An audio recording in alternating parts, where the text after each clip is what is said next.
कलयुग में कोई बेटा बेटी माता पिता को चार धाम यात्रा नहीं करा पाएगा। क्यों नहीं करा पाता है?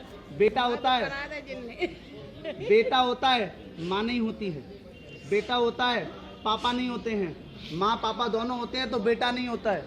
माँ पापा बेटा तीनों होते हैं तो मन नहीं होता है। मन होता है तो धन नहीं होता है। मन धन सब कुछ होता है तो चार धाम के ठाकुर की कृपा नहीं होती है। चार धाम वही लोग जा रहे हैं जिन पर चार धाम भगवान कृपा कर रहे हैं, जिनको बुला रहे हैं। आप लोग वृंदावन धाम में आए हो, आप लोग बोलो अपने पैसे के जोर पे आए, अपने शरीर की शक्ति के जोर पे आए, संभव नहीं है। केवल एक राधा नाम आधार, आपके माता पिता का संस्कार जो वृंदावन भूमि में लाकर के खड़ा किया।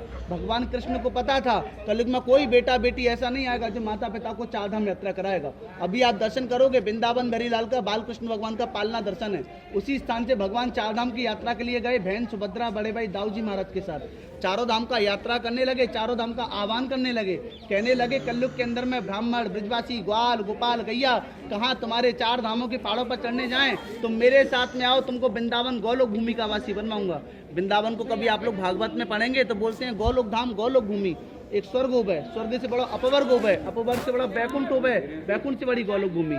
चारों धाम ने श्री कृष्ण मुख से गोलोक भूमि का नाम सुना, कहने लगे हे कृष्ण मैं भी साथ में लेकर चलो, वृंदावन गोलोक भूमि का वासी बनवाओ। भगवान चारों धाम को लेकर के वृंदावन विराजमान किए।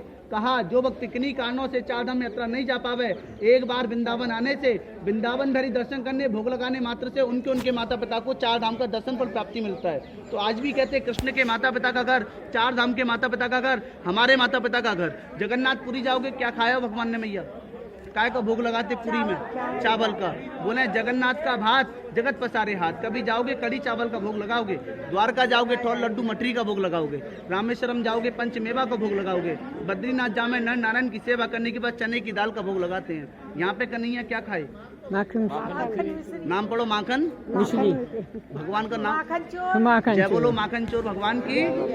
भगवान इधर में गोपियों को चुरा चुरा करके माखन खाए, पर माखन सबको नहीं खाए। माखन भी उसका खाए जिसका माखन मीठा है, हाँ। जिसका मन मीठा है, गोपियों का हृदय में गोपी नूतन भाव है, उसका माखन छीन के लपट के झपट के चोरी करके कैसे भी खा जाते थे। जिसका देखा माखन खट्टा है, मन के अंदर में अहंकार है, कंकड़ी उठाते मटकी फोड़ देते फैला देते, न खुद ने खाए न जमीन के चटा चटी उस माखन को खाए। यहाँ लगे भगवान को माखन मिश्री का भोग। चार धाम यात्रा करने जाओ, चार धाम यात्रा करने के बाद अपने घर को लौट के आओ तो घर का कोई मेंबर पूछेगा नहीं पूछेगा। घर के मंदिर में भगवान होते, गोपाल होते, ठाकुर जी होते, जरूर पूछते कि चार धाम यात्रा करने गया लेके क्या आया, क्या लेके आए। कहते गुरु बिन ज्ञान नहीं, सिंदूर बिन सुहाग नहीं, साक्षी बिन